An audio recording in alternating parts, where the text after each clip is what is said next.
பக்தர்களே, இன்று வரலாற்றின் ஒரு அற்புத தினம். ராகவேந்திர சுவாமி 354வது மத்திய ஆராதனை. இந்த புனித நாளில் சுவாமியின் அருள் ஒரு சொட்டே போதும், உங்கள் வாழ்க்கை முழுவதும் மாற்றம் ஏற்படும். 17ஆம் நூற்றாண்டின் மன்றாலத்தில் ஜீவ சமாதியில் அமர்ந்த ராகவேந்திரர் என் பக்தர்களை 700 வருடம் காப்பேன் என்று வாக்கு கொடுத்தார். அந்த அருளின் பிரகாசம் இன்று நம் இதயங்களை தொட்டு நிற்கிறது.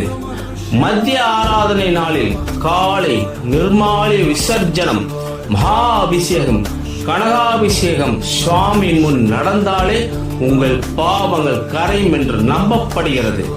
பக்தர்களின் மனக்குரல்கள், ஆசைகள், பிரார்த்தனைகள் எல்லாம் இன்று ராகவேந்திரரின் அருள் பார்வை வேரூன்றி நிற்கும். உங்கள் மனதில் இருக்கும் ஒரே ஒரு வேண்டுதல் சுவாமி கேட்டு நிறைவேற்றுவார். புதுச்சேரி, கடலூர், மன்றாலயம், உலகம் முழுவதும் ஆயிரக்கணக்கான பக்தர்கள் ஜப மாலைகளுடன், சங்கீர்த்தனத்துடன், நாமஸ்மரணையுடன் கலந்து கொண்டுள்ளனர். இந்த மத்திய ஆராதனை நாளில் ஓம் ஸ்ரீ ராகவேந்திராய நமக இந்த மந்திரத்தை 108 முறை ஜெபித்தால் பகை விலகி, கடன் தீர்ந்து, குடும்பத்தில் சாந்தி நிலைக்கும். பக்தர்களே, சுவாமி அருளால் சாதாரண மனிதன் அதிசய மனிதராக மாற முடியும். இந்த நாள் உங்கள் விதியை எழுதும் நாள்.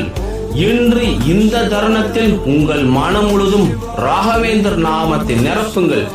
அருள் வந்து உங்களை தொட்டுவிடும்.